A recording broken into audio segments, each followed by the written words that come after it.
palavra de Deus na vida.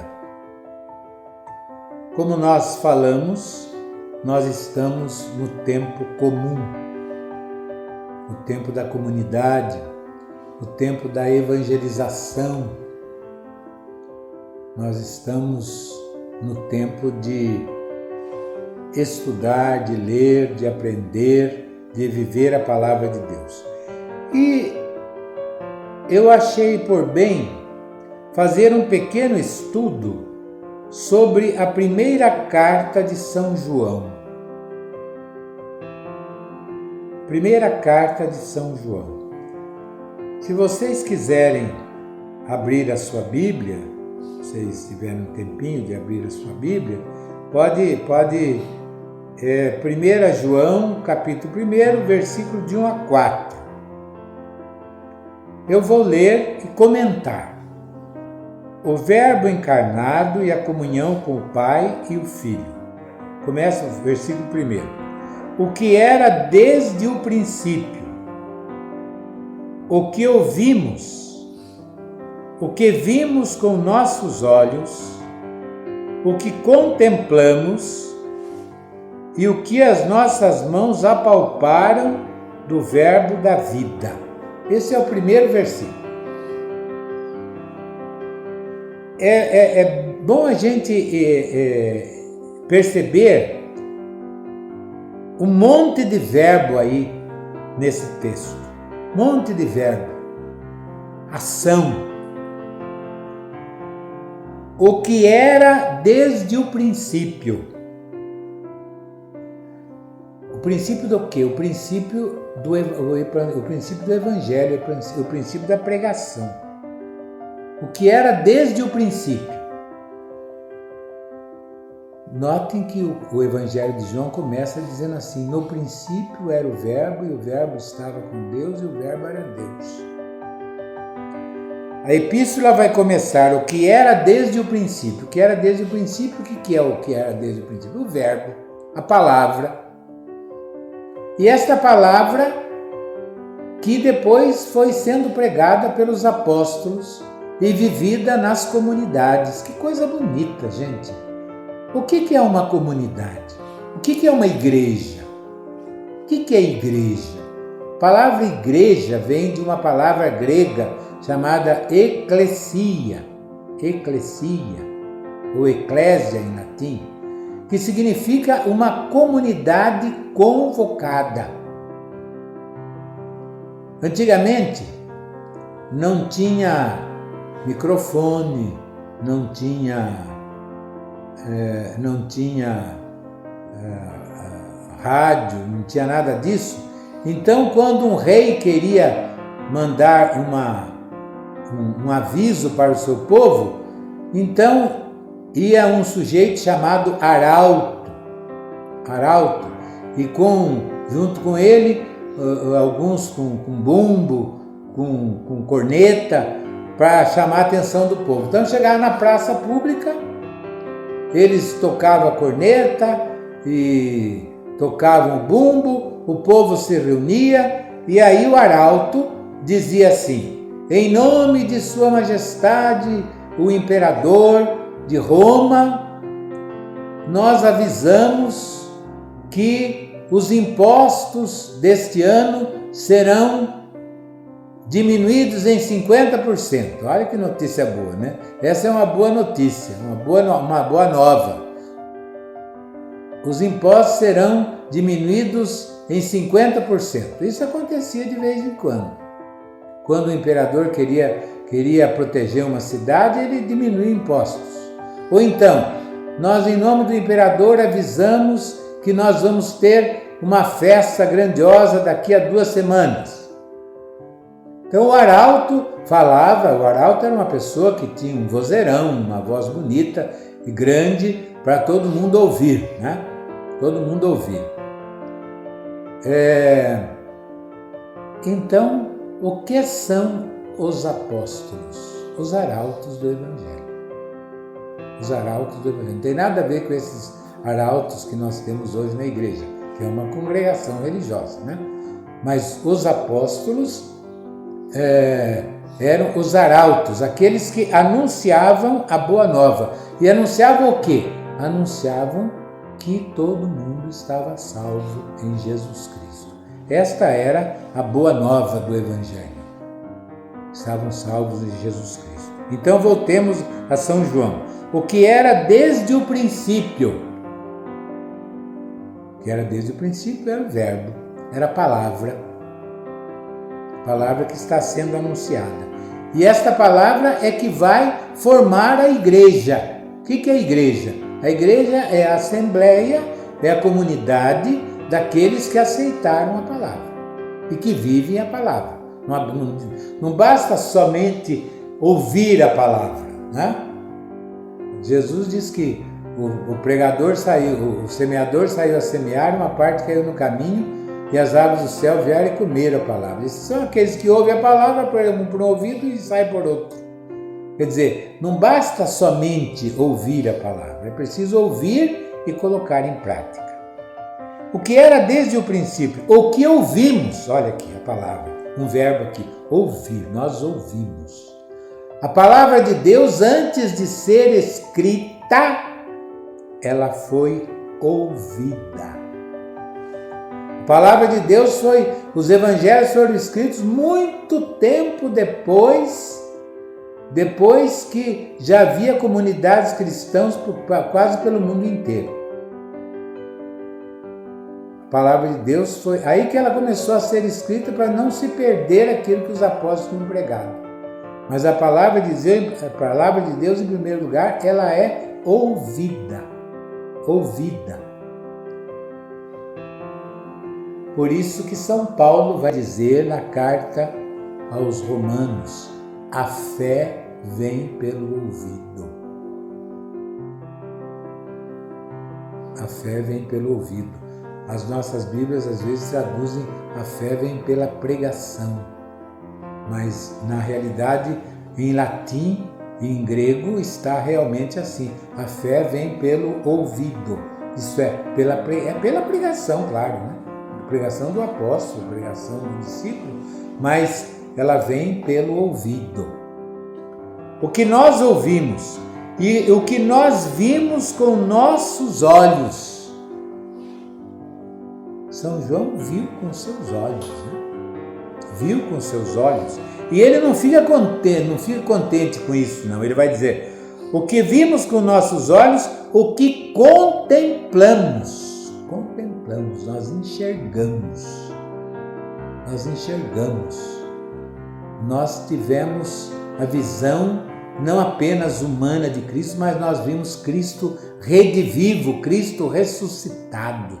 Nós contemplamos, nós vimos Tomé colocar a sua mão do lado de Jesus, da chaga de Jesus ressuscitado, colocar a sua mão sobre os pés de Jesus, sobre as mãos de Jesus, o que nós contemplamos. A nossa religião, meus prezados, a nossa fé não é baseada em mito. O que é mito? Mito é uma coisa que foi inventada. Não, a nossa fé não foi inventada. Não é uma fábula. Não é uma história da carochinha. Minha gente, ninguém acreditaria por 2000 anos numa história da carochinha. Hoje ninguém acredita, por exemplo, ninguém acredita num conto de fada. Você pode gostar, escutar e ouvir e contar para o seu filho e tudo mais, para ele dormir, mas você mesmo já vai dizer para ele, isso aqui é uma lenda, né? É uma história. A nossa fé não é baseada numa lenda, nem num conto da carochinha. A nossa fé é baseada na realidade. Nós acreditamos no testemunho daqueles que ouviram, viram e contemplaram. E São João vai mais longe ainda. São João vai dizer, o que as nossas mãos apalparam do verbo da vida. Olha, apalpar. Eles tiveram contato com Jesus. Eles pegaram Cristo vivo na última ceia como pão e como vinho. Eles viram, aquilo ali. Eles viram, tocaram em Jesus. Acordaram Jesus quando estava dormindo e o barco estava entrando água dentro do barco. Eles tocaram, chacoalharam Jesus. Quando Cristo desceu da cruz, eles tocaram o corpo morto de Cristo na cruz. Jesus não teve uma morte falsa, como alguns loucos aí andaram inventando, né? Que Jesus morreu, não morreu, ele só foi ferido, mas que os apóstolos depois fizeram ele voltar à vida com remédio e tudo mais e inventaram a ressurreição. Isso é conversa. Por isso que São João, no último evangelho, vai dizer que São João foi testemunho ocular. Ele viu, ele estava na cruz com Maria e com Madalena e com outras pessoas. Ele estava lá, ele viu. O que ele viu? Um soldado que, para provar que Cristo estava vivo, um soldado romano que fura o lado de Cristo. E ele ainda diz, dele saiu sangue e água. Ele viu. A nossa fé é baseada em acontecimentos reais, não mitológicos, acontecimentos reais. Ele viu e o soldado que furou o corpo de Cristo também viu. E hoje a medicina explica por que saiu sangue e água. Hoje a medicina, há um livro interessante chamado Paixão de Cristo segundo o cirurgião, é um médico que escreve a Paixão de Cristo, né? Baseado na ciência. E ele diz por que saiu sangue e água do lado de Cristo. O sangue porque veio do coração e a água porque veio do pulmão. Do pulmão a lança furou o pulmão, saiu a pleura, que é a água. E quando furou o coração, desse coração saiu também o sangue. Então, por isso que João diz, Cristo realmente morreu na cruz. Se ele não tivesse morrido na cruz naquele momento, ele tinha morrido, porque o soldado romano tinha muita experiência. O soldado romano era o melhor soldado da época, né? Roma tinha o melhor exército do mundo, por isso que dominou o mundo inteiro. Seus soldados eram célebres, que estavam dispostos a morrer pela sua terra, pela sua pátria. E eram soldados super disciplinados. E eles não podiam, por exemplo, jamais atestar a morte de um crucificado se eles não tivessem visto que ele tinha morrido. É uma coisa interessante que às vezes a pessoa não sabe. Os dois outros ladrões não tinham morrido como Jesus. O que eles fizeram para os ladrões morrerem? E tinha que morrer porque, como outro dia era sábado, e no sábado não podia ficar corpo na cruz em Jerusalém, o que eles fazem? Eles quebram as pernas dos ladrões. Por quê? Porque as pernas sendo quebradas, eles não tinham mais no que se apoiar, então não podiam respirar. Porque o que dava força para eles respirar era um sofrimento medonho, né? O que dava força para eles respirar era exatamente o fato deles apoiarem os pés na cruz e fazer a respiração. E como quebraram as pernas deles, em poucos minutos eles morrem, porque eles morrem sufocados, porque não conseguem respirar mais. Jesus já estava morto. Jesus já tinha morrido. Então não quebram as pernas de Jesus, não quebram. Nenhum dos seus ossos foi quebrado. Para seguir o Salmo 23, né? Salmo 23, me desculpe. Salmo 22. Salmo 22. Nenhum dos seus ossos foi quebrado. Então vejam, mas ele tinha que provar que o Cristo estava morto. Então o que ele faz? Uma lança, ele fura o pulmão e o coração de Cristo. Uma lançada bem profunda, né?